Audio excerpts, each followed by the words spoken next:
Shall I just pick it? Here. Yes, Lisa. In terrorist cases, the entrapment defense, how successful has that been through the Justice Department? Right. Yeah, that's a really important question. So the way an entrapment defense is supposed to work is, if you want to mount an entrapment defense, you begin by saying that the actions that you're accused of could not have occurred were it not for the government's intervention, right? So that's the first thing. But then, having established that, the burden of proof is then on you to prove that you did not have a predisposition to commit those acts before the government intervened, right? So this becomes the test when it comes to court. So far, no one has successfully won an entrapment defense in any of these federal terrorism-related cases. The reason for that is it's very hard in these cases for the defendants to say that they did not have a predisposition, because the way in which the federal prosecutors bring these cases is by getting a so-called terrorism expert into the courtroom who says, well, this guy had visited these websites, expressed these opinions, and that constitutes a predisposition to be a terrorist, right? But what are those websites and opinions being expressed? Often they are radical criticisms of US foreign policy, or expressions of belief that should be protected by the First Amendment to the Constitution, right? So it becomes a mechanism by which you can criminalize someone for their opinions. And the way in which we do entrapment cases in the courts here does not provide a sufficient protection to that kind of abuse taking place. In the case of Ayoub Abdul-Alim that I talked about, which is not considered a terrorism-related case because the way that's presented in court is just this is a straight gun possession charge. He doesn't get to make his entrapment argument at all because the judge rules the evidence he wants to bring is inadmissible, and he wants to bring the evidence of the FBI's role in the case. So as far as the jury get to hear, this is nothing to do with the FBI. I don't hear the FBI mentioned at all. This is just a straightforward case of a guy getting stopped on the street, possession of a gun, end of. So we're in a situation where the courts are not providing a protection to people who are being abused in this way. You, sir, in the check shirt. Yeah. My question is, in the face of these inadequate sorts of defenses, what's the proper defense? So the next day you go to the Center for Constitutional Law and you publish in the New Republic a little advertisement that says, yesterday the government came to me and asked me to be an informant. I don't want to be an informant. I now anticipate that the government's going to try to entrap me. Would that help? I mean, what's the standard organizational way that people should defend themselves? In some cases, I mean, not as dramatically as you've suggested by, like placing some kind of notice in a magazine, which I think is beyond the means of most people. But it's $20 on the internet. Right. Well, what some people have done is, so in the case of Ayoub Abdul-Alim, he goes to his senator, right, and says, okay, I'm getting this pressure from the FBI, and I want to register that with you, right? And so the senator knows about it. When it comes to trial, the judge doesn't allow the senator to give evidence, right? There's an example of someone who's kind of trying to do what you're suggesting, but it doesn't work. In other cases, because increasingly mosques are aware that that there is this policy of sending informants into mosques, and those informants then, what they're trying to do is talk a kind of radical talk in the mosque, so that then they can kind of attach some people to themselves and then try and bring about an entrapment, right? To get a conviction, right? So nowadays, when someone new comes into a mosque congregation, there tends to be quite a lot of suspicion, right? Which is a shame for a community to have to treat with suspicion people who are entering into that community. But certainly in some cases, the mosque will pick up the phone to the FBI and say, we have someone in our congregation right now who's talking in quite an angry, radical way. And in some of these cases, the FBI says, right, okay, yeah, we'll take him out. He's one of ours, right?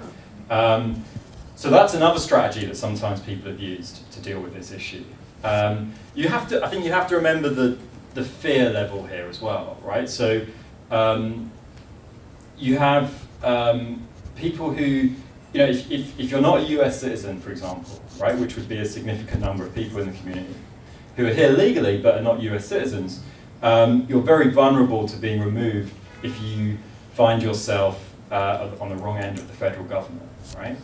And that's something that's been a very long pattern. After 9/11, tens of thousands of people were removed from the US just because they were Muslim foreign nationals for no other reason. And then, people are aware that the FBI is able to use its powers to target you, right? Everyone's heard the stories, right? So if you want to spend $20 and put an ad in a magazine, or if you want to go on the internet and say, you're concerned about the FBI's approach to you, it takes a little bit of courage, actually, right? Ayub Abdul-Alim had that courage to do it, and he's now looking at 15 years in prison, right? This is the kind of situation. So, I think it's good to think about what the strategies would be here. I think that the more that we can talk about these issues, the more that we can overcome the fear and the isolation, right? And actually start to think about strategies for how we deal with these issues in a better way, right? But it's not quite as straightforward as you were suggesting. Thank you. Gentleman right at the back there in the blue jacket. Yeah, a few comments. I mean, those tactics you mentioned, they are not new. I mean, they've been used against Black Panthers in the US, in Europe, battle group and so on. So what's the difference then? I mean, what's new here? That's one thing. And second, there's something you didn't mention actually, because you've been talking about government tactics targeting, potentially radical groups. But let's take England, for example, 2 years ago, and the debate is still going on, where actually what the government proposed to do was to criminalize free speech, not for radicalized group, but even in the context of the university, the crime of apology of terrorism. And I think there you have something that is more serious, that should be mentioned. And the third point is, actually, is the biggest threat coming from the government, or rather from a banalization of, anti-Islamic, being anti-Islam? I mean, it's like the minds seem to have been already colonized by all that propaganda, all that rhetoric. You have it in the US, you have it in Europe. So is that the danger there, rather those police tactics from the government? Right, thank you. I totally agree with you. There's a long history to this stuff, and that's one of the things I do in the book is to go into this longer history. The FBI has a history of actually targeting black Muslims going back to the 1940s, when it was going after the Nation of Islam. So in a sense, there's nothing new. I think what's different now is, if you think about the FBI's abuses under Hoover, the most famous one being COINTELPRO, which was the program that was launched in the late 1950s to criminalize the left and to criminalize the civil rights movement. That was at the time understood by by Hoover and the FBI and by the people who exposed it as unlawful activity. It was a criminal activity by the FBI, right? That's why it had to be secret, right? So then when it's exposed in the early 1970s, it's about recognizing that this secret program was something that was against the Constitution and against law, right? Now, we have introduced legislation from the 1990s in the US, so that now the government can do the same stuff lawfully, more or less openly, right? To write this book, I had access to some material that is not public, but by and large, this is open secrets, right?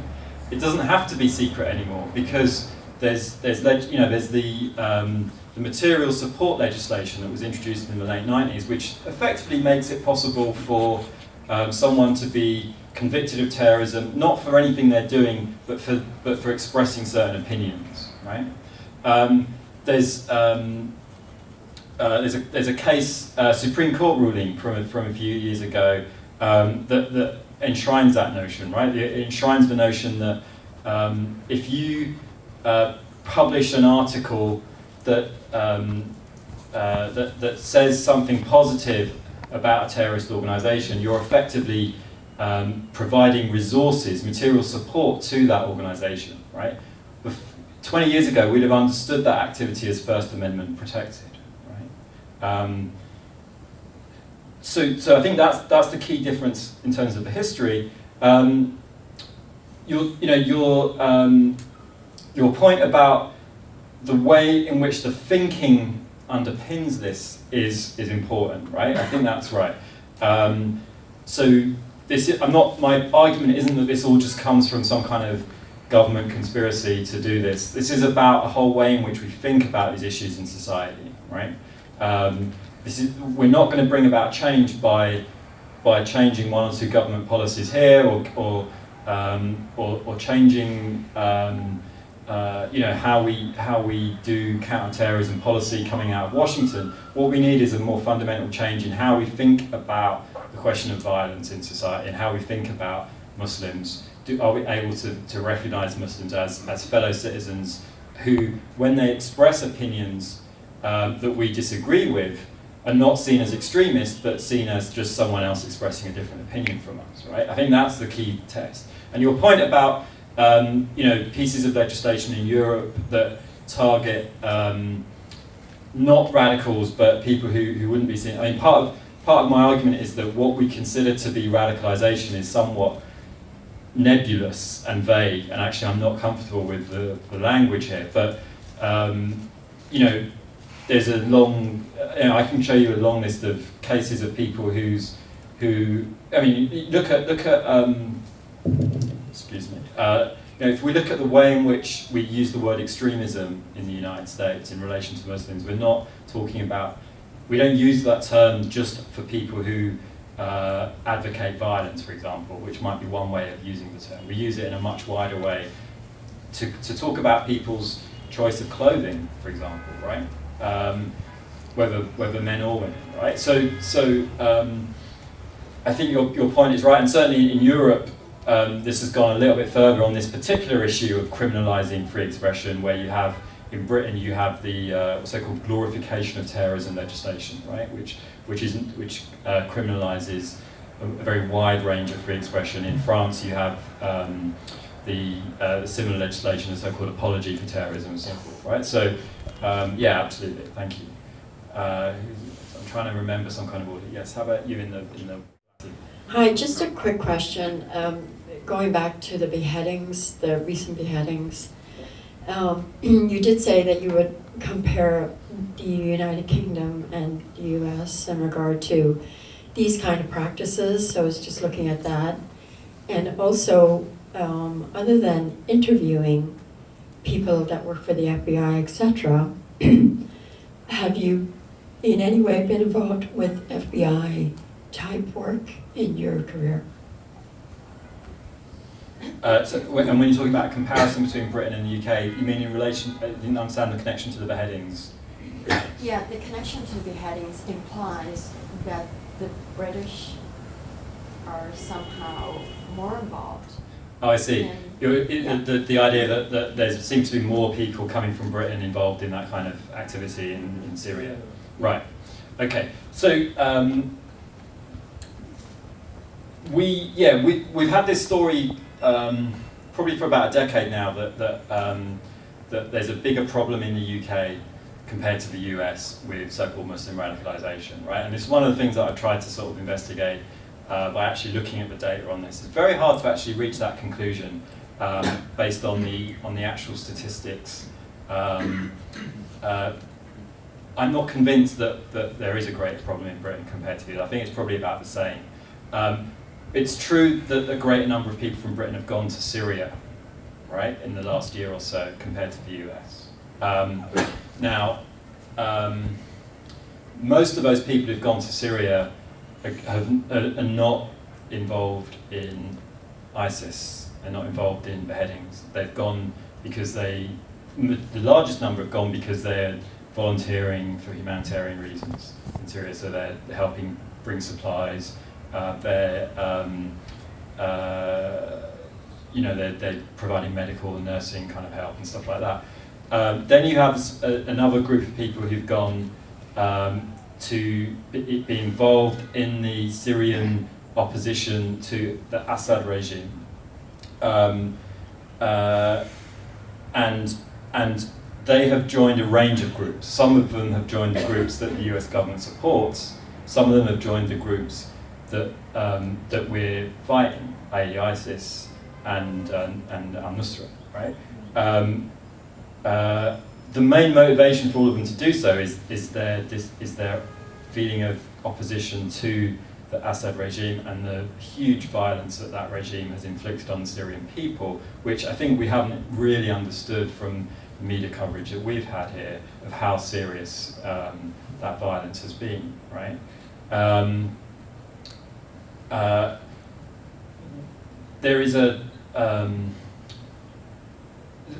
There is one British guy there who's appeared in these beheading videos, right? Who has a London accent.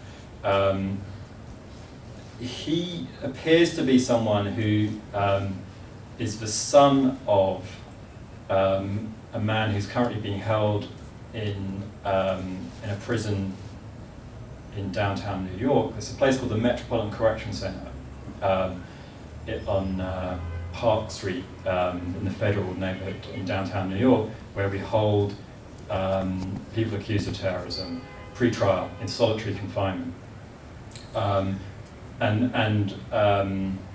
It appears that the guy who is in this video with the London accent is this guy's son. This guy who we're holding in New York was extradited from Britain some time ago.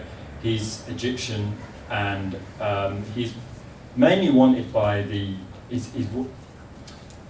Egyptian security services have wanted him for a long time. And he's been through a process in Britain where maybe for about 10 years he was in prison in Britain without being convicted of a crime because he was being extradited to the US and was trying to challenge that through the courts. So it looks like, if we're right in, and it may not be the case, but if we're right in thinking that this son is the guy in the beheading video, that the son has basically grown up seeing his father in what he would have perceived to be a gross miscarriage of justice, being held in prison as he's growing up 10, 15 years old, and maybe that's part of how he's ended up where he's at now, committing these horrific crimes. But we'll have to wait and see as we find out more on that. So the woman behind you asked a question. Yes. So, yeah, do you want to? Yes, my question was, could you please explain the expression Dar-ul-Haq and Dar-ul-Islam, and it is being really taught to in madrasas to small Muslim children, and what is the basic difference between Shia and Sunni Muslims? Okay. Well, look, I mean, I'm not, my research, you're talking about madrasas, which presumably you're thinking of. Well, that's where terrorism starts. That's not where it starts. I mean. Well, the small children. No, I don't think so. I mean, this is part of the mythology that we've been sold by terrorism experts, right? So, you know, after 9/11, people, suddenly we all learned these new words, right? Like madrasa, suddenly everyone's talking about madrasa, suddenly everyone's talking about these new things. And actually, like, all the evidence that you look at says it's kind of irrelevant, right? We're getting lost here. What does it mean? She asked a question, I'd like to have the answer. What does it mean? That's What does those words mean? right, okay. So she's referring to terms that essentially means like That's right. They are incorrect. They are I'm coming to your answer. Yes, Yeah. it's not the right answer. You're being very disingenuous. So okay, look. Let me. I don't think I'm being disingenuous. I began my answer and then the woman quite rightly started putting me up on the madrasa things. I responded to that. I'm coming to the point about, so the phraseology that's being used here is a phrase that talks about the notion of house of Islam and house of the rest of the world, right, other people. And so this is a notion that is a way of kind of dividing up the world, right, within. They are using it in some cases. I mean, I think you need to let me answer the question, and then you can come back if you want to. So let me. I apologize. So no, these are kind of emotional issues. I get emotional. Other people get emotional about these things. So I understand that we have strong feelings, but let's do a thing where I answer a question and you can come back. So you know again, I think this is this sort of mythology that we've been told, right? That somehow you know, you're using these words like they, right? Who is this they? We're talking about, you know, 1.5 billion people around the world, right? But you didn't say they as in 1.5 billion. You have to let me try and answer your question. Otherwise, we're not going to get anywhere. Some Okay. people are doing it. So look, I'm really interested. Answer the question being did. I know. Okay, so let me give you an answer, and then I'd like to hear your opinion in a moment. But if you just let me speak first, thank you.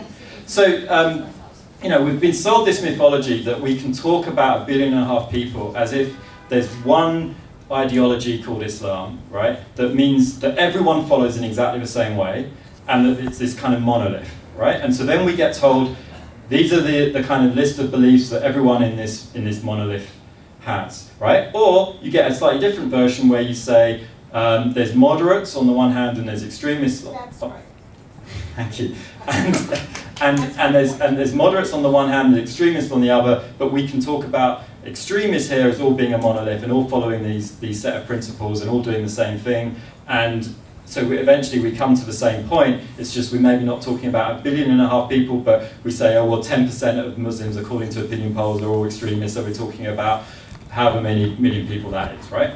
But this is the mythology that we've been sold. This isn't how people turn into terrorists, right? They don't turn into terrorists because they've read a religious text. There's absolutely no evidence for that. You've been told that because it's a nice story to explain to you why we're involved in this thing called the war on terror. But the real reason we're involved in this thing called the war on terror is all about politics and not religious ideology. May I also have this?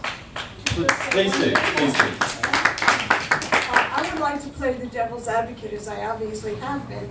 The question is, why are you blaming the victim? The only way we got the war on terrorism because of 9/11, and I worked there 1 year before that happened. I'm very grateful I wasn't there when it did happen. So why are you blaming the victim? We're not saying all these people.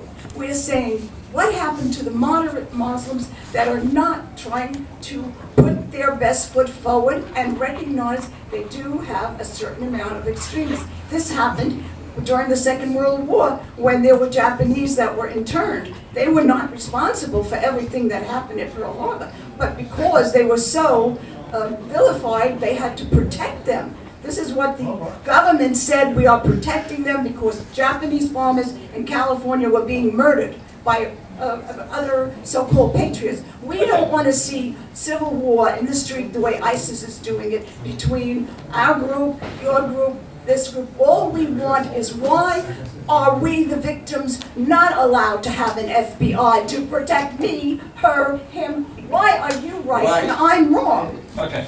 All right, so let me run through. I feel they're protecting me. What do you think Great. about that? Okay, well let me run through. May I have an opinion? Okay, let me answer it, and I'll try and run through everything you said as closely as I can, right? Because I think it's important to kind of get into this conversation, right? So the first thing you said was about blaming the victims, right? You're suggesting that I'm blaming the victims of 9/11, right? I don't think anything I've said has done that, and of course that would be horrible to do so, right? I'm not blaming the victims. I'm saying our government's approach to counter-terrorism is misguided.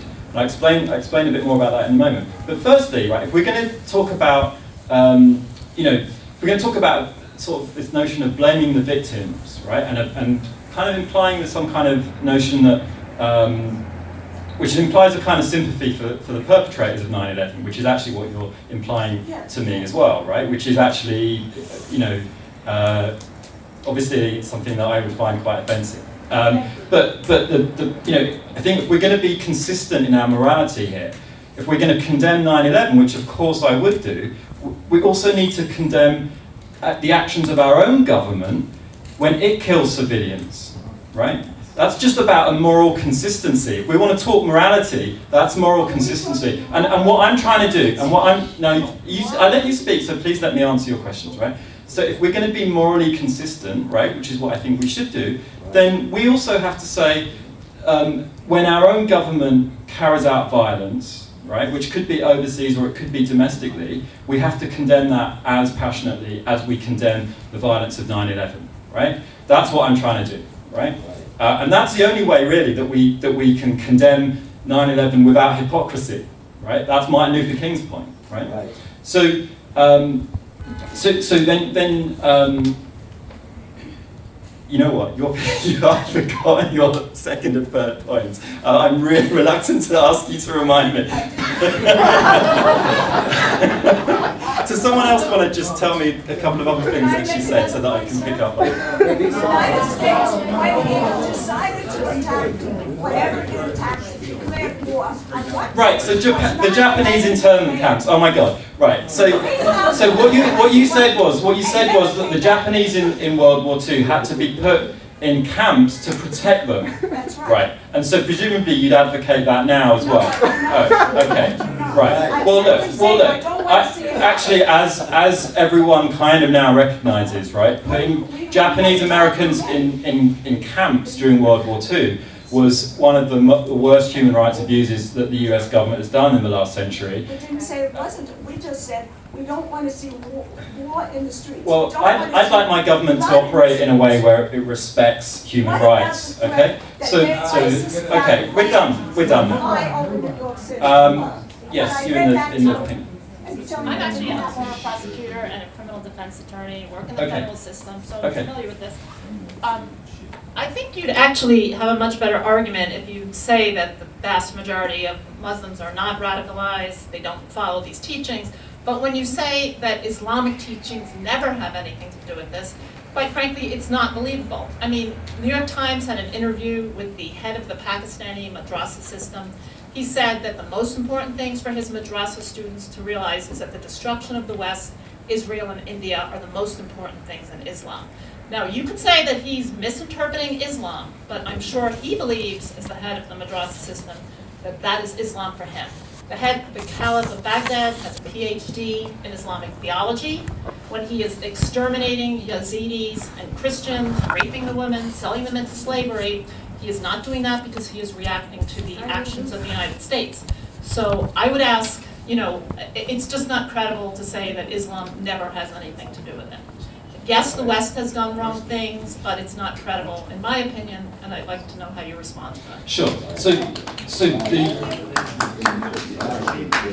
my argument that I tried to make as precisely as possible is that Islamic ideology is not the cause of terrorism, right? That's slightly different from saying Islamic ideology is irrelevant to thinking about terrorism. When, as I said, it provides a vocabulary, it provides a language to express what, for me, are essentially political positions, right? So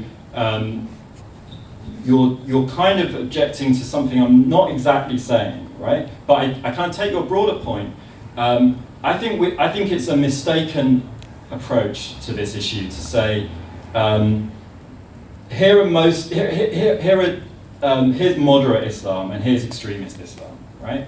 Extremist Islam causes terrorism. Moderate Islam is a religion of peace.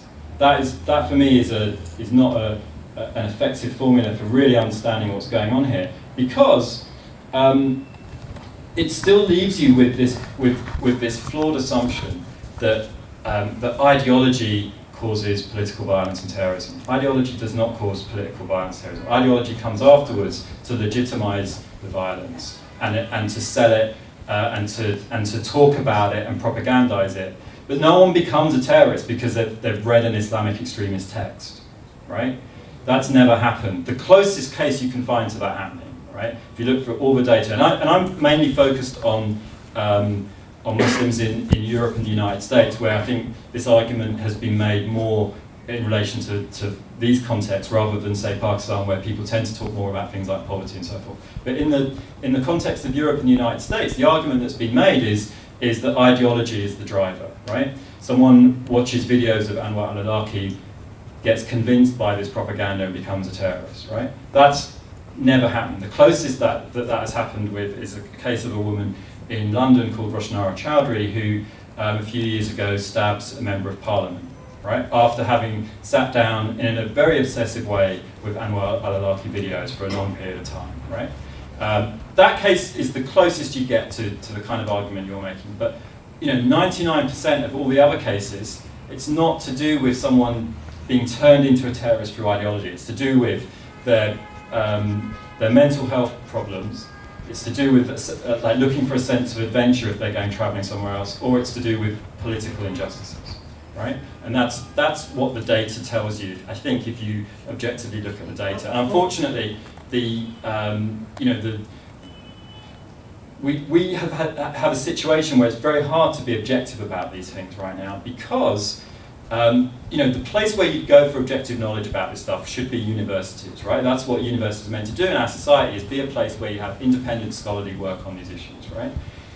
But the place in universities that is meant to do that work is so-called terrorism studies departments, right? Which have been funded by federal government after 9/11 with huge sums of money for a particular agenda, right? And there's a revolving door between those academic departments and the FBI, the CIA, various aspects of a national security system, right? And so that it's not actually a genuinely independent place. And by the way, I haven't ever worked for the FBI.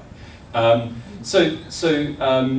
think we have to start to create opportunities for a much more nuanced, more accurate account of what causes terrorism. Instead of talking about radicalization, we need to be talking about the political causes as part of this story, as well as the way in which religious language gets used as a way of expressing propaganda once you're already involved in terrorism.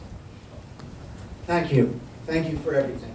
I have a question that probably is maybe larger than you want to deal with, but it's I worked for President Obama twice, and I voted for him twice for President of the United States.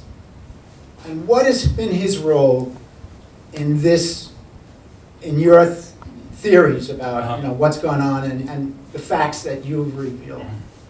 Thank you. So it's an interesting question, right? Because Obama, you would think for various reasons that he would be pretty good on these issues, right? I mean,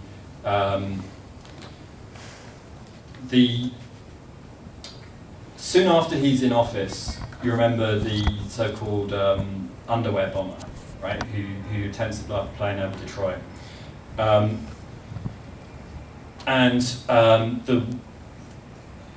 After that incident has occurred, the way in which the media and the debate plays out after that has happened actually sends a kind of shockwave through the Obama administration, where they've only just been in office a few weeks, right? And what they come to a conclusion is they decide that that this issue of terrorism has the potential to destroy any political credibility they have, right? and undermine all their other plans. So I think at that point, they say, we can't ever let this happen again. We can't let an issue like this spiral out of control and make it seem to the American people that we're not tough on terrorists, right? And so thereafter, I think Obama basically does two things. Domestically, he gives the FBI a free hand. Eric Holder, total free hand to the FBI. All kinds of civil rights organizations and Muslim community organizations are constantly turning up at the Department of Justice saying we have these issues about civil rights, not getting any play. And then internationally, his strategy is, we will try and close down Guantanamo, which of course is the right thing to do.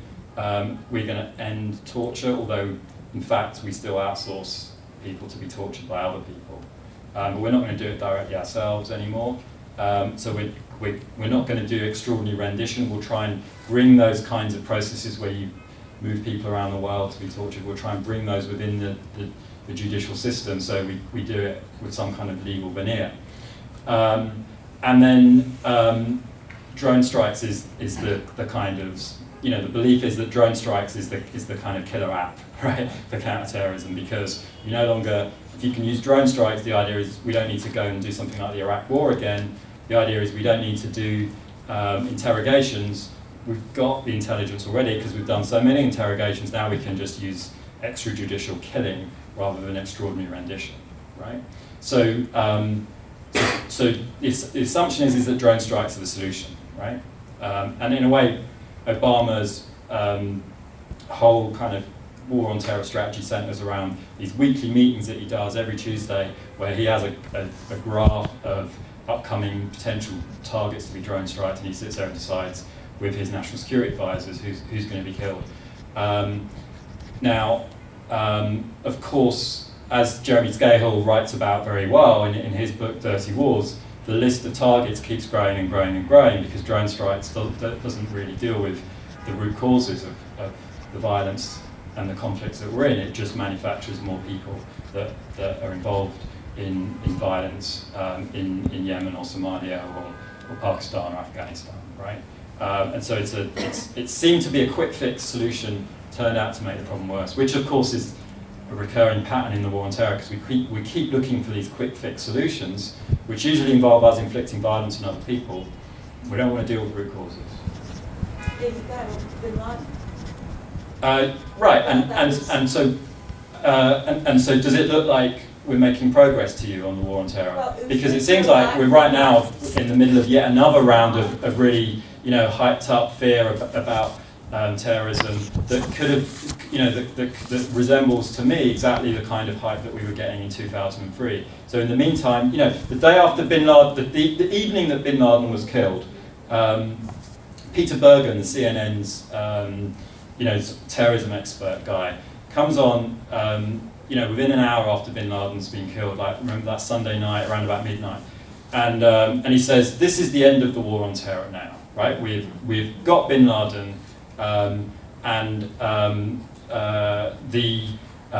this is the kind of historic moment when the war on terror ends, right? So it's 2011, it's a decade, we're done, right? And if only, right? If only. What happens the next morning is Hillary Clinton steps up and says, the war on terror continues. But lunchtime the next day, Peter Bergen is back on saying, the war on terror is not over, it's continuing, right? So you have two things going on there. One is the government did not use what actually could have been an opportunity to kind of draw a line and think about these issues in a new way. It said, more of the same, right? Which was a strategic error, in my opinion. Also, notice how the messaging from CNN just becomes a kind of mouthpiece for what the government is saying, right? So that's what I would say in answer to your point about we got Bin Laden. Yes, I mean, of course. I mean, it doesn't feel like that's actually represented a kind of progress, right? In retrospect now. Yes. If we had not, we wouldn't know what it would be like now. I think we'd be in pretty much the same place. You, sir, in the green jacket. Thank you for a very interesting presentation. Even if your more nuanced approach is the better one, once any massive terrorist attack occurred in this country, wouldn't the political process and the resulting media hype ruin whatever administration was in power at that time being blamed for allowing it to happen? Yeah, I have a higher opinion of the power of discussions like this to change people's minds. I don't. I don't, because it's too easy for people to take an easy approach. Right. People look for simple answers, and every administration... You know, I don't... One more thing. I think every administration now is very afraid they don't conduct a war. That's no doubt true. It's one of those things where the basic assumption, like I was saying a moment ago, is this is an issue where you know, you basically can only lose on this issue, right, politically, right? If you have a serious terrorist attack, everyone's going to blame the president who's in office. If you don't have a serious terrorist attack, no one's going to give you any credit for it, right? So that means that any president in office who's just thinking about self-interest is just going to pursue, you know, from the self-interest point of view, is just going to pursue a tough approach and basically let the security establishment get on with what they need to do. But that assumes that public opinion in the US stays where it is, right? And I'm not sure that is the case. I think public opinion is more dynamic on these issues than that would imply. For example, there's been polls recently over the last year where people are saying, in the fight against terrorism, should we trade civil liberties for, you know, for greater powers for the government to fight terrorism? And actually now, whereas 10 years ago everyone said, yes, we should trade civil liberties, now everyone's saying, or the majority of people are saying, no, we actually should keep our civil liberties, right? So far we haven't had another big terrorist attack yet. That could change if we do. Right, but the point, I think that what I would add to that is, it's not just about the incident of a terrorist attack, but it's about how we then communicate about that terrorist attack in the aftermath, right? That actually is more important, right? I actually think that we actually, you know, for example, the Boston Marathon bombing was interesting in that sense, right? Because that was a very dramatic, serious, horrible incident, right? But it didn't produce any really significant changes in counterterrorism policy.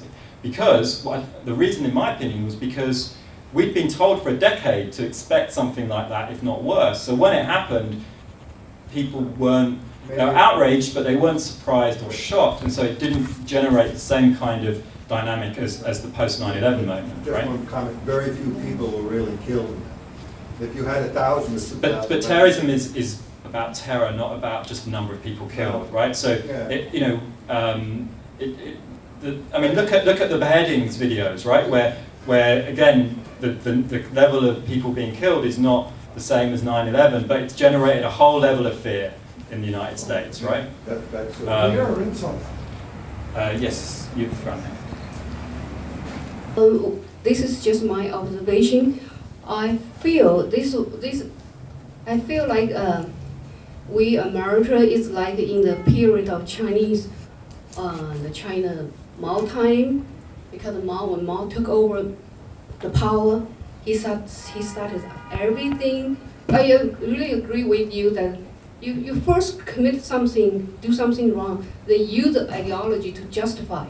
That's exactly the strategy Mao used at that time to wipe out the rich people, or wipe out the so-called rich people, all the intellectual put in the countryside. I don't follow news very well. I don't grow up in the Chinese Mao time, but I just have this comparison. I feel like we have same similarity right now. Plus, another thing that when I grew up in China, I didn't feel I was brainwashed, and I was not active in politics. But since I came to America, I find, because I'm mature, I'm adult, I feel like the brainwash is universal, not just in China, in the bad time. Right now, we have so much brainwash. We use one incident to attract all the millions and millions of American people to focus attention to one thing. So there's so much misunderstanding. I feel there's so much misunderstanding. And I really appreciate your presentation. I think you point out some truths behind. It's not about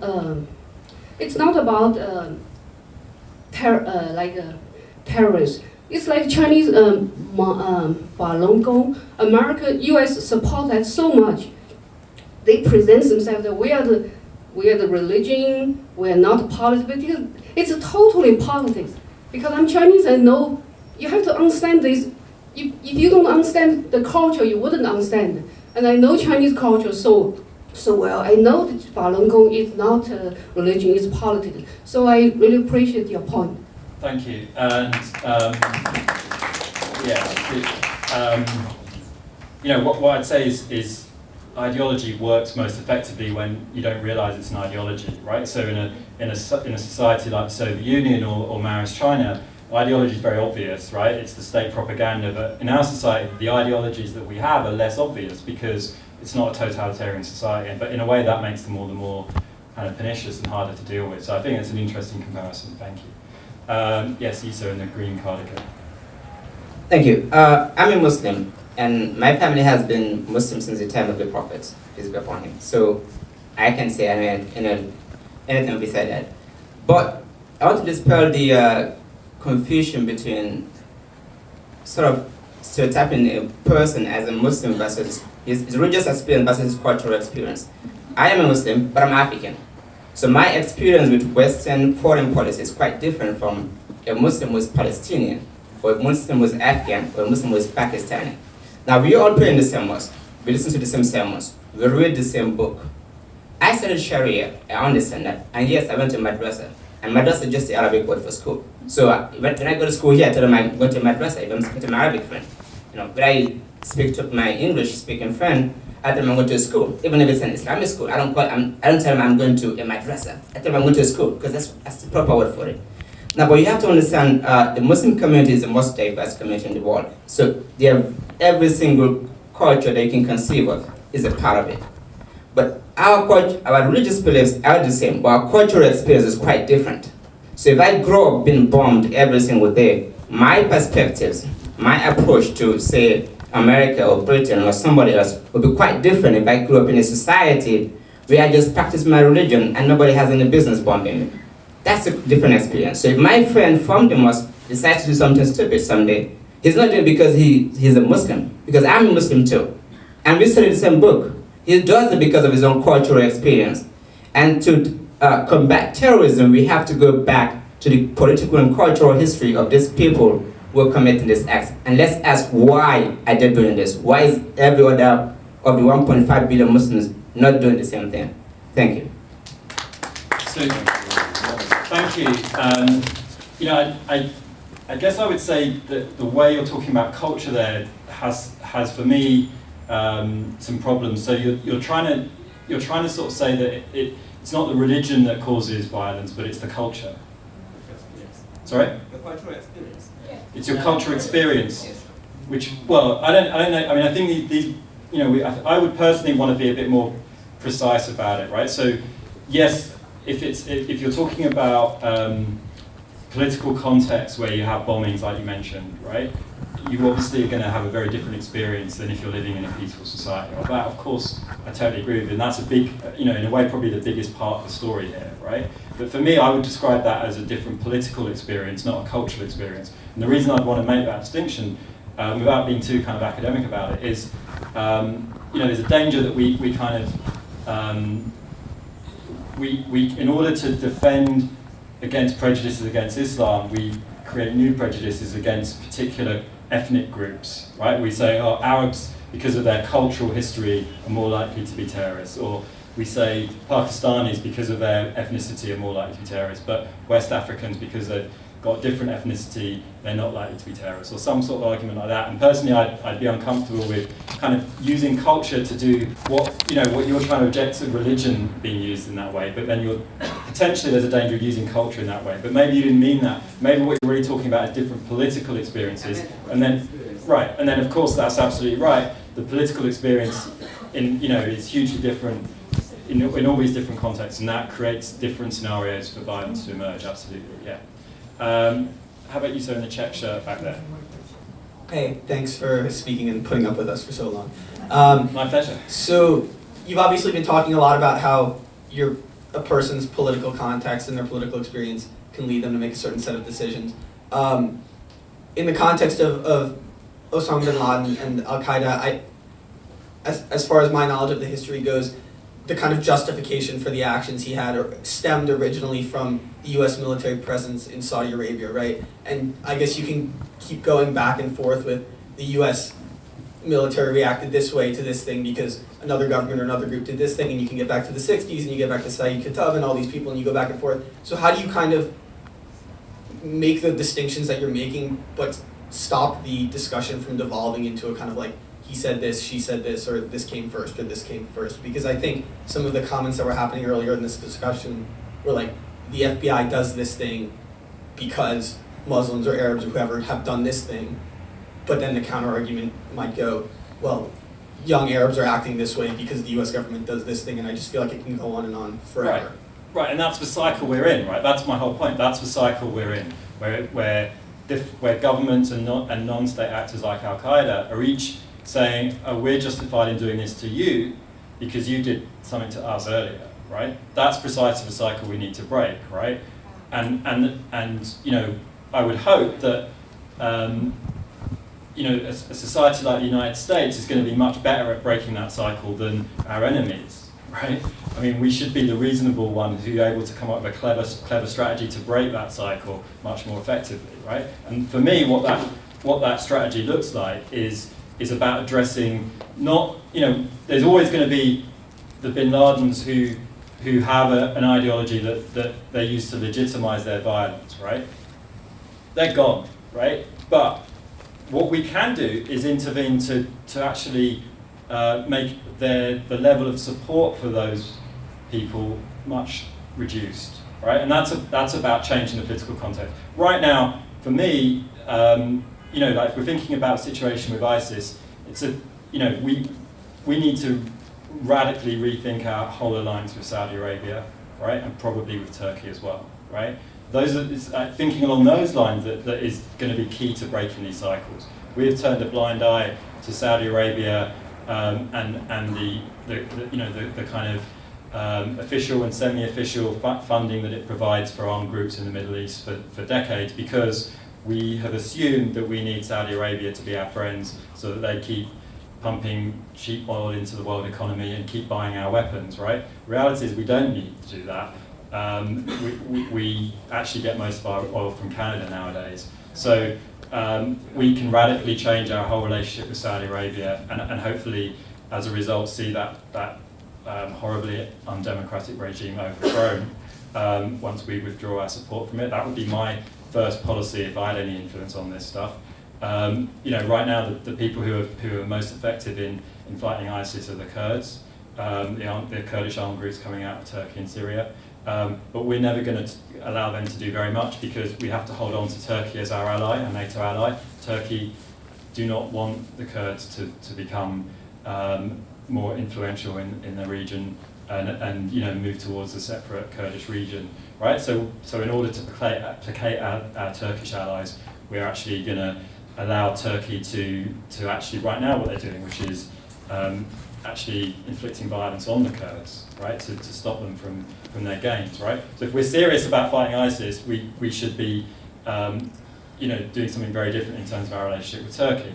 But we're getting into kind of complex geopolitical thinking here around, you know, our whole foreign policy towards the region. But if we're serious about you know, what we want to be aiming for is a situation in which we have genuine grassroots movements in the Middle East for real democratic societies where the people in the region get to shape the direction that their societies take, right? That's the best way of preventing terrorism in the end. How do we get there? We stop our alliances with authoritarian regimes in the region, right?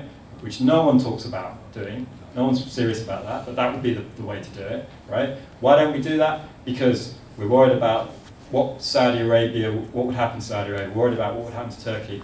We don't want a genuine democracy in Egypt, because if that happened, then the Egyptian people might choose not to be an ally of the United States anymore, right? And we're worried about what that means. So it's these kind of questions that I think would be part of the big picture of how we break that cycle and create a more peaceful Middle East. And obviously, I haven't even mentioned Israel, but yeah, there you go. The gentleman right in the corner. Yes, you sir, right in the corner, thank you. What is your take on the Bashar Assad regime and why it is that he did absolutely nothing to fight ISIS, even though ISIS destroyed 4 divisions of Iraqi troops? We're talking about Bashar Assad Shiites and the Sunni, primarily the Sunni group of ISIS. Why he did nothing to rid his country of them. Okay, so the Syrian regime is a regime that's carried out mass human rights abuses over the last few years, and going back much further, his father carried out mass human rights abuses in the 1980s, killing whole civilian populations of entire towns. And I would be delighted to see that regime overthrown. And I think actually the end of that regime has got to be a part of our Syria policy, right? And of how we actually bring about the end of ISIS. The reason that the regime has not targeted ISIS is because the regime would be absolutely delighted with the perception that ISIS is the only problem in Syria, right? That the regime is much happier believing, convincing the world that it's involved in a conflict where it's faced with these crazy Islamic fanatics called ISIS, rather than thinking that there's groups that are involved in a genuine people's insurrection against the Syrian regime, right? Which is actually what began in 2000, right? Before ISIS was involved.